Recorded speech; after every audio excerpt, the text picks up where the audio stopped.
Ladies and gentlemen, welcome to another freaking sweet episode of The Gold Standard with Alan Mosley. And here's your host, Alan Mosley. I feel like you've built this one up too much already. I was excited to say that. We're not even 10 seconds into the episode. You've already built it up too much. But that's okay. Welcome back to The Gold Standard. I am your host, Alan Mosley. And remember, as always, if you want to catch us on social media, it's facebook.com/TGS Alan Mosley. You can follow me on Twitter, which is @AlanMMosley, but I really don't recommend it because I just say incendiary things. Yeah, you know. But you don't have to do any of that because you could just go to our website, which is thegoldstandardpodcast.com. Yes, As sir. a really quick note, Yep. Our webmaster, who is our good friend and a liberty lover himself, Robert Nellinger, he will be on the program here in a week or two. Cool. Rob Awesome. is the third member of our Gold Standard team. Yeah. He's never appeared on camera. Yeah. He will now, which means his life will be ruined. Awesome. And it'll never be erased from the internet. But Hey, that's it's an okay. experience, let me tell He'll you. be with us. So you have that to look forward to. But let me tell you what you have to look forward to today. We have an awesome guest. Our guest today is the legendary Jim Bovard, who is I said legendary. There he So and so now, Jim, I've built you up to an impossible level, so we'll both just fail together. What do you say about that? All right, so far so good. All right. Well, I don't want to waste a lot of time talking about the 18 million different periodicals your writing has been featured in, because that would be the whole episode. But USA Today, Wall Street Journal, definitely publications like you will see the Gold Standard from time to time in, Libertarian Institute, Mises.org, Yes, all sorts of good ones. But I want to jump right into it because there's so much to talk about. So first of all, before we do that, Jim, how are you doing? Doing fine. Thanks for having me on. I appreciate it. Well, we are so glad to have you on. We just talked right before we started the episode. The warm glow of Edward Snowden is looking down upon us as we're speaking in real time. I like that a lot. Yeah, to be honest, I'm still hoping to get hired as an interior designer, but maybe my chances aren't too good. Well, it's funny that you mentioned that. I had to recently fill out a survey for a Secret Santa, and one of the questions on the survey was, what is your home/decor style? So that maybe that would be rustic. the present. Rustic is the term I like to use. Rustic? Oh, Rustic, yeah. I should have done that. So mine was just man. Oh, that's good. Yeah, I mean, that's good. Yeah, which really that also just substitutes for none of the above, probably. But Something I've always stressed is that people should have low expectations of journalists. I mean, as far as their office, their space, their beards, low expectations. That's the way to go. Now that's interesting. See, we're not even going to talk about politics today. So, Jim, I used to run a printing. Yeah, good, right? I used to run a printing business before doing something stupid like doing this show. And my office was a total mess. I mean, we just had stacks of paper and shavings and whatnot just all over the place.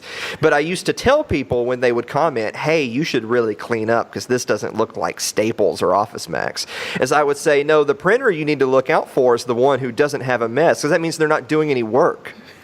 That's a good line. I'll certainly try to plagiarize that. Well, there you go. Well, if no one can say that I didn't give something back to Jim Bovard, because Jim Bovard has given so much to us. Just as recently, we'll actually just skip forward to that one. Just as recently as just a week or two ago, I wrote an article for Fee that was titled to do not shame people who don't vote. I actually wanted the line abstinence only voter education, but they wouldn't go with that. They said don't shame non-vote. That's sad. Don't you think that was better? Oh, yeah. You got robbed. Well, it was in the article, but they didn't think that was a good enough tagline. So, well. Yeah. That's okay, but part of my article where I was talking about just the absurdity of the voting system, I actually quoted from you from an article that you wrote, and it came back on November 1st, as we need a #MeToo movement for political consent. So describe for our audience a little bit, because I'm sure everyone at this point is familiar with the Me Too movement, but how do you equate the Me Too movement and political consent? Well, I mean, it's important for people to recognize that that voting often involves getting screwed, and so once you have that baseline, you might not be so proud about going around with those little, buttons on you, buttons on your shirt after you go there. Even though there was a place nearby that gave free slices of pizza for election day for people who voted. I mean, just my luck, I didn't vote this year. But the whole idea of Me Too is that folks are, a lot of activists are trying to do is change the definition of sexual consent. And certainly if some guy's a rapist or if some woman's a rapist, uses force or deadly threats, okay, yeah, I mean, that's, something that's immoral and criminal. But what we need to do is also look at the question of political consent, because basically most elections, how it works is if someone has a choice of two candidates, then the person can't complain about getting screwed afterwards. It's like you're forced to consent to someone who the political parties put on the ballot. I mean, something we found out from WikiLeaks was that in 2016, the Democratic National Committee completely rigged the Democratic primaries to make sure that Hillary Clinton would win.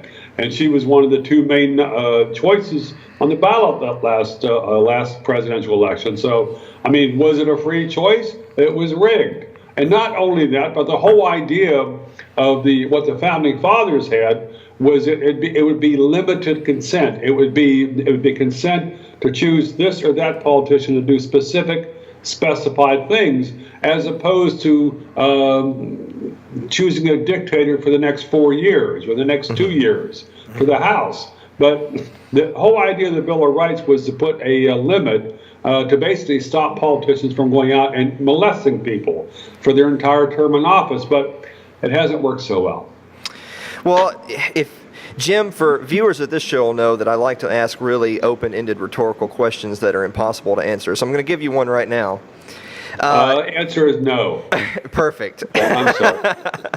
Well, one thing that I kind of wrestle with is, and we're libertarians on this program. I'm really more of an anarchist, so I don't debate the Constitution often. I understand the value of it as a tool for restraint, but that's not typically in my wheelhouse. But with that said, it seems like when someone like yourself or me says something along the lines of, well, the system's broken, people are choosing between bad options, but in a lot of ways people are propagating that system by continuing to buy into identity politics, to left versus right, us versus them. In a way, you're sort of calling everyone hypocrites, right? Because you're saying, well, everyone wants a better, freer country, but you're not voting for better or free, so you're hypocrites. So it seems like that's a self-defeating political strategy, right? Because it's combative. Yeah, I was not calling everybody hypocrites. I mean, there are lots of hypocrites. There's lots of folks who are misguided, but there are some folks who would actually like to put a damn leash on the politicians. There was a wonderful old saying from about 50 or 60 years ago that to the effect that the Constitution isn't perfect, but it's better than what we've got now. And the whole idea of a Bill of Rights, which is basically marking off territory that politicians are not allowed to hose down, I mean, it's a good idea.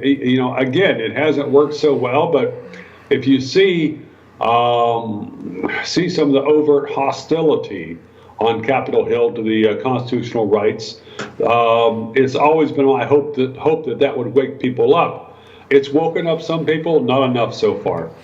But it seems almost like I agree with you that there's a lot of people who will say things like they want to put a leash on politicians. But what I'm afraid is that they don't mean their own politicians. They mean your politicians. They mean politicians from other districts or other states. Because, of course, it's never my representative that destroyed America. It's all of the other people. It's the other party. It's the other parts of the country. So what do you say to those folks?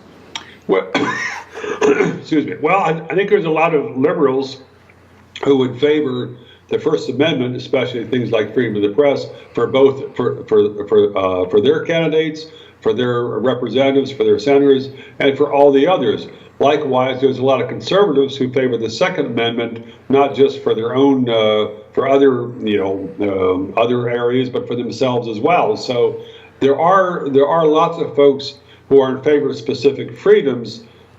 Part of the frustration is a lot of people not added together that, for instance, if someone's in favor of the Second Amendment, you also need to have a very strong Fourth Amendment to prohibit the unreasonable searches and seizures. And that's something that a lot of conservatives either have been blind on or, simply they have too much affection for the drug war to see how, basically giving politicians the right to pat everybody down. Oh, well, that's a handgun. Okay, so you're going to prison for 2 years, even though you've done no violence and done no harm to anybody. Sure. Right. I would almost kind of liken that to the Fourth Amendment. It's sort of gone the way of some of the what I like to call the later amendments, in that it's not mainstream discussion. Like First Amendment, it'll be hard for you to find people that are just openly and viciously anti-First Amendment, right?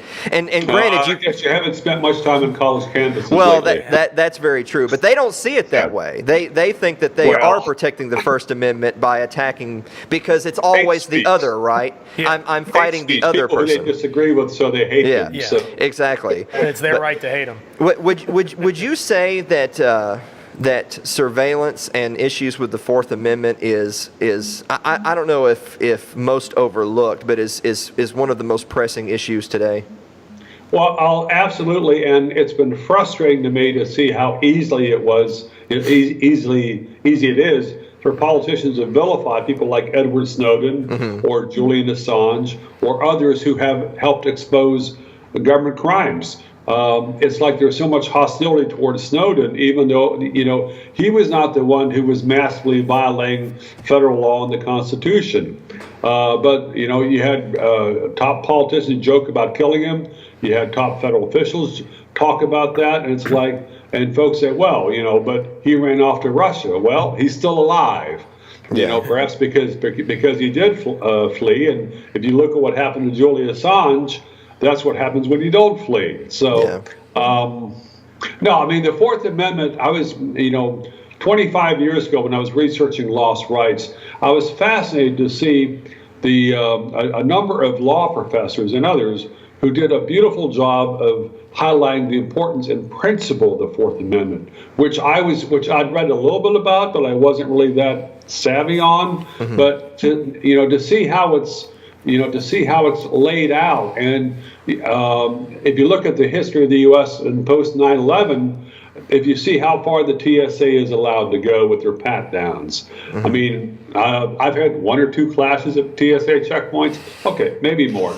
But the whole idea that the TSA screeners have some kind of God-given right to jam you in the groin, or for females to squeeze their breasts. Oh, no bomb here, honk, honk. This is complete BS as far as the Fourth Amendment. There is no need for these searches.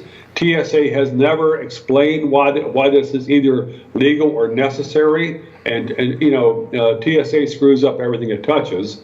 So it's like, okay, so they're not going to keep us safe, and they're also going to squeeze our butts and balls and boobs. So where's the profit? Well, exactly. One thing that we harp about a lot on this show is that it's always good to have, just with any argument, it's always good to have lots of different points, right? So even if we don't share the same foundational principles on the Constitution, on natural rights, on a slew of other things, let's look at some more of the practical applications. So you brought up the TSA. Now, for moral, ethical, and every other reason, I think the TSA should be abolished 5 seconds from now. But even in a world where the TSA exists, and even under the presumption that we need something for safety, they do a terrible job, right? You see all the studies done where their percentage rate of actually catching unauthorized, weapons, bombs in mock circumstances, they catch almost nothing. And we shouldn't be surprised by this, right? Because the government is terrible at everything they do. Yeah, well, it's like that they have a hiring process that if someone has a 3-digit IQ, then they're disqualified. There was a story which I did last month for USA Today, and it was, TSA encourages people, if they have a problem, if you got a complaint, just write it down and send it in. Well, TSA makes it very difficult for journalists or others to get copies of those complaints through the Freedom of Information Act, which, FOIA as the TSA uses it is basically the Fuck Off Information Act, because it's very difficult to get information. It's fine if you want to beat that. No. That's staying in. Yes. That's staying in. Okay. So something which I did. I was, I'd seen complaints from women, so I went on Twitter and did Twitter searches, and let's do TSA vagina, let's do TSA vulva, TSA labia. And there were all these very specific complaints from female travelers about how the TSA had sexually abused them. And it's shocking stuff, but almost nobody in Washington is paying attention. Instead, they just get away with this, and every year or two, TSA promises to clean up its act, and it's like, hey, I'm still sitting here on the edge of my chair. Well, let me ask you this, going back to open rhetorical questions. Okay, it's gonna be another rough one. If now Justice Kavanaugh had been 100% verified, proven to have done to Christine Ford what the TSA does to those women, would that have constituted in the minds of the public at large that he was guilty? Yes. If you look at the details, there was one woman, I think she was traveling out of one of the New York airports. She was complaining that a TSA screener had hit her vulva 4 times. I mean, just thump, thump, thump, thump. I mean, it's not supposed to be a BDSM experience when you go through a TSA checkpoint, but for a lot of women, it has been. And I've had bad experiences there. I mean, I was coming out of Portland, actually Thanksgiving 3 years ago, and I had made the acquaintance of a TSA screener who tried to turn my family jewels into a pancake. Whoa. Now, that was something that's like, okay, I can write about this. Most people don't have that option, but and it's the folks who do this, they're still in the payroll. I mean, the TSA doesn't fire. TSA has fired over 500 screeners or employees who they caught stealing. But as far as physically abusing travelers, not a problem, because the TSA can't admit that without basically opening a huge Pandora's box that would show that the agency's doing a whole lot more abuse than what people think. Now, I want to switch gears here for a second. You had mentioned Julian Assange along with Edward Snowden just a few minutes ago, and I have your column here from just the 20th. Julian Assange deserves a Medal of Freedom, not a secret indictment. And this is coming on the heels of some of what kind of lit up the Twitter sphere and whatnot recently, where and fill in the information for this for me, that the authorities inadvertently showed the world that there are charges either pending, filed, or awaiting his inevitable exile from the embassy there that he's been staying in for how long now? How long's Julian been in there? Quite a few years. Yeah, and so, but the naysayers would say that this is all just pomp and circumstance, right? Julian could walk out the front doors tomorrow and nothing's going to happen to him, you crazy conspiracy theorist kook. He won't be black bagged and sent off to Guantanamo just because you anti-government nuts say so. But it certainly seems quite the contrary, you would agree. Yeah, well, there was what happened was late last week, somebody was going through some court filings that the Justice Department had done, I think in the Eastern District of Virginia, and someone noticed that someone had copied and pasted a paragraph from another case which made a reference to a secret federal indictment of Julian Assange. And this is something that the government had not admitted, and all of a sudden it's like, oops. But this is, as the New York Times said, this is a drastic drastic escalation of the federal efforts against WikiLeaks and Assange. And it puts him in the legal crosshairs. We don't know the details of what he's actually been indicted on or what, if any, evidence there is. But it certainly looks like that the feds are trying to take him out legally. The CIA chief, Mike Pompeo, said WikiLeaks is a non-state hostile intelligence service and said that Assange was a fraud, coward, and enemy. I think these folks are biased against him. You might say such a thing. Now, of course, Mike Pompeo, who really is just a delight all the way around. He's a gift that keeps on giving. Yeah, right? And perfectly in time for the holiday season, no less. But there's two words that stood out from his statement that really kind of grind in the back of my head, and that's hostile and enemy. Because isn't that sort of the MO, that if you can paint someone as a hostile or an enemy, now they've taken on the visage of a combatant now? They're not just a concerned citizen, they're a combatant. And you know full well what we do with combatants. Mm-hmm. Well, if someone exposes government crimes, aren't they a criminal? I mean, that seems to be the mindset. It's interesting. The comments on the USA Today article webpage are almost all hostile to Assange and or to me. Just people. There was someone who was saying that Assange should be, indicted and convicted for treason. I don't think people from Australia took an oath to the U.S. government, so it's a little tricky to get him on treason. But there's so much free-floating hatred, basically, and some of the people in the administration have stirred that up. Mike Pompeo in the front line, and there's a lot of people who have never forgiven him for exposing war crimes in Iraq and Afghanistan, and a lot of liberals have never forgiven him for exposing the emails from John Podesta and the Democratic National Committee. Even though, a lot of the media is saying, well, he was a Russian operative. We don't know where those emails came from, especially the ones from the Democratic National Committee. Some folks I respect have looked at the timeline for how those were uploaded or taken out, and it's like it wasn't it was something which had to be done very quickly, which would indicate it's more likely to be on a USB instead of breaking in online. So. Would you say that? Yeah.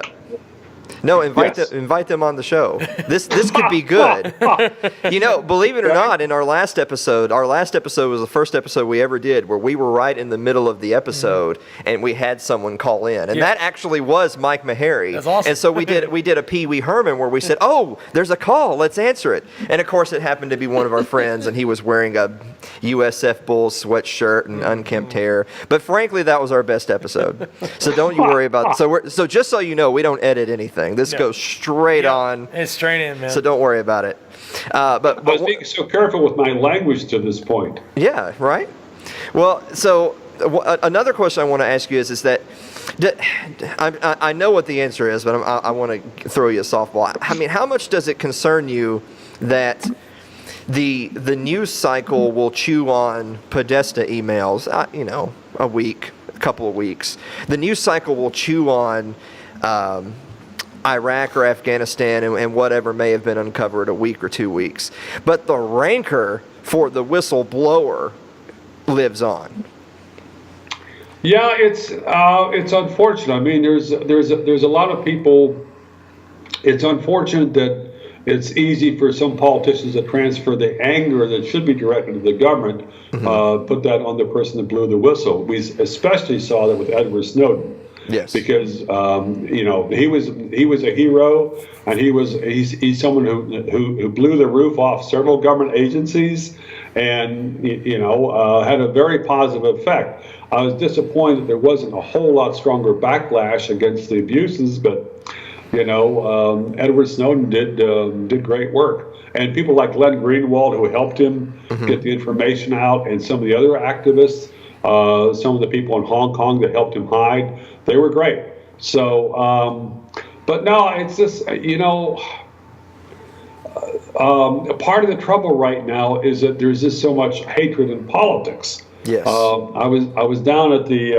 I did a story for USA Today. There were about 24 white nationalists or nitwits, whatever you want to call them, who had a protest in D.C. in August.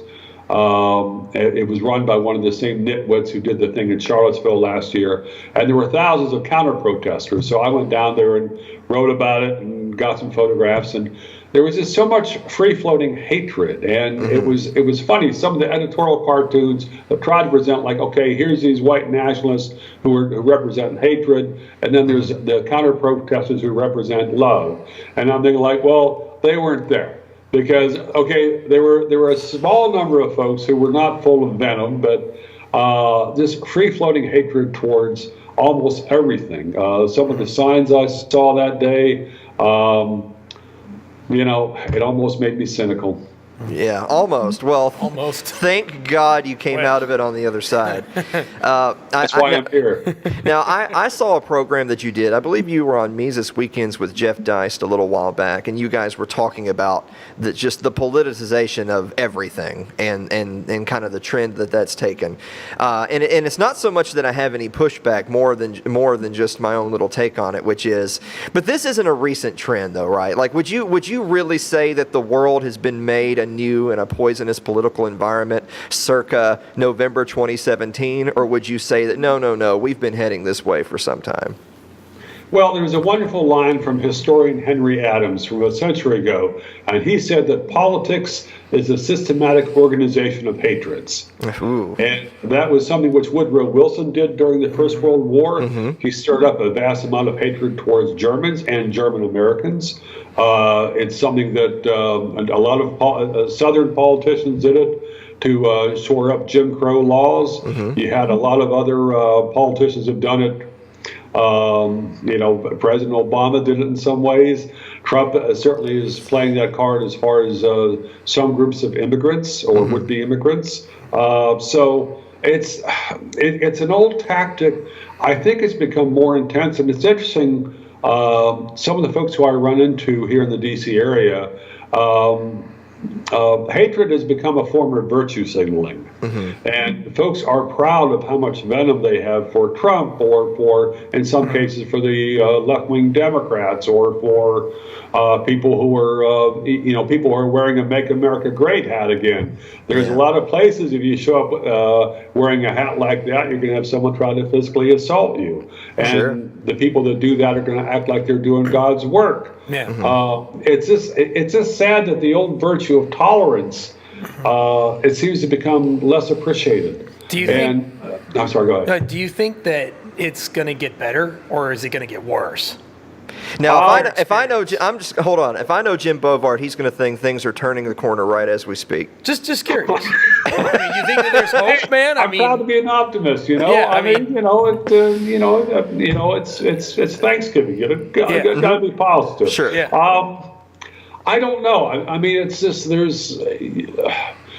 were a lot of people who looked at the hatred of the 2016 presidential campaign and thought, okay, this is finally burned out. Trump is elected, and as soon as Trump wins the election, it was the Russians, and I'm still waiting to see the evidence on that because it's pretty damn thin so far. I don't know. I mean, it's just, but take a couple steps back. This whole idea of hatred is a virtue signaling. And I just, first of all, the whole idea of virtue signaling makes me gag. And then to be, waving your hatred in the air like it's a sign of being God's chosen. I mean, what is this? I mean, it's horrible for people's mental health. There have been some stories about how since Trump was elected, you got a lot more people needing sleeping pills and antidepressants and therapy. And I'm thinking like, no, I should not be too rude here. But it's unfortunate that folks cannot put a firewall in their own lives and to not be consumed by their own political anger. There was a wonderful line from Shakespeare. Shakespeare said that people should be careful not to heat a furnace for your foe so hot that it singes yourself. And that's what's happened politically to a lot of people. Yeah. Not libertarians, of course. No. Doesn't happen to them. If there's anybody that I just know have all the right answers, it's libertarians. I don't even want to go down. Life. Yeah, I don't want to go down that. But we already take enough heat on this show as it is because I make fun of the LP constantly and desert. No, I'm shocked. I'm shocked. Well, I mean, but to be fair, I haven't made Bill fun. Well doesn't get the respect he deserves. Well, I was just about to say I make fun of the LP all the time, but I haven't made fun of a libertarian yet. So I'll let you decipher that statement for yourself. But That's good. one thing I really like that the 10th Amendment Center had out recently is that whataboutisms. If there's one thing that I hate more than anything, like virtue signaling is bad, but I've decided the thing I hate most is whataboutisms. Is that if I say to you, well, Jim, you stepped on my toe. And you say, well, what about that time you stepped on mine? Well, that doesn't address my point at all. It's a whataboutism. And so what you hear is that, well, Trump is literally Hitler. Well, Obama, he's doing something, and Trump supporters will say, well, Obama did it. Well, okay. That doesn't justify what anything. is that an argument? How is President X is doing a bad thing? How is an appropriate argument? Well, President Y did it too.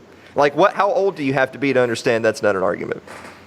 Well, the thing I'm sitting here trying to be polite is that I don't know why you'd expect people to use intelligent, coherent, principled arguments that had even a whiff of logic. I mean, This is politics, so they just throw dirt. I mean, There were some stories which I did last year on Obama.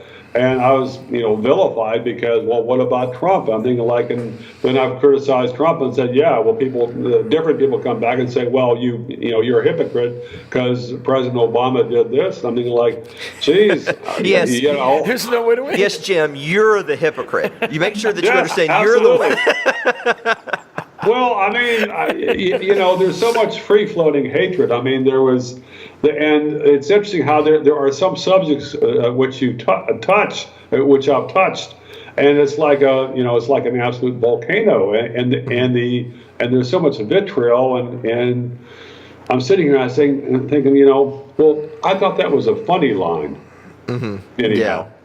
Well, I've told a number of my friends already. I've written a whopping 3 articles in my life. I have had all 3 published, so I'm batting 1,000. Yeah. But I've written a whopping 3 articles, so I'm right on your heels, Jim. I've written 3, so I'm right on your heels. But I've told people that I actually write my article around the zingers. I just come up with a joke and then make up an article around the joke. I thought that was a normal way of writing. Am I wrong? It's a good way to do it if you have good jokes. Okay. So what you're telling me is it's not a good way to do it. No.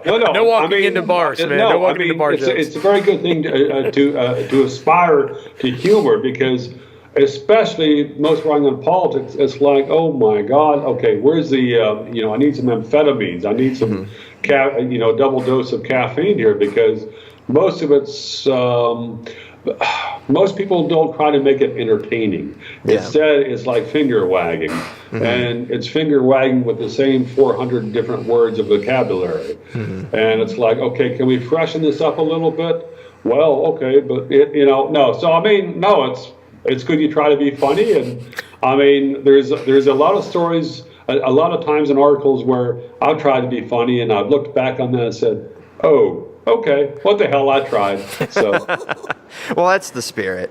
Well, one thing that I know I've taken heat for saying in the past, but I stand by it, and I dare anyone to prove me that I'm wrong. It's that the kind of people that you deal with, and I don't know if it makes me happy that you had a similar experience or sad that you had the experience at all, but that you can write an article critical of President left-wing number 1, and some people will cheer you, and you could write that exact same article, change the name of the president to a right-wing one, but be totally justified in criticizing the exact same subject material, and those same people will put a knife in your back. And what I've said is that all that tells me is the overwhelming majority of people don't have any principles. Mm-hmm. I've made the argument that if you're the kind of person that if I give you 10 different issues and you're having to think long and hard on what your position is on all 10 issues, that all that tells me is you don't have any principles guiding your judgment. Well, I'm not sure if it's okay. There are some people who have no principles and are simply waiting to attack the other side and waiting to defend their side, no matter the issue. There are other people who are.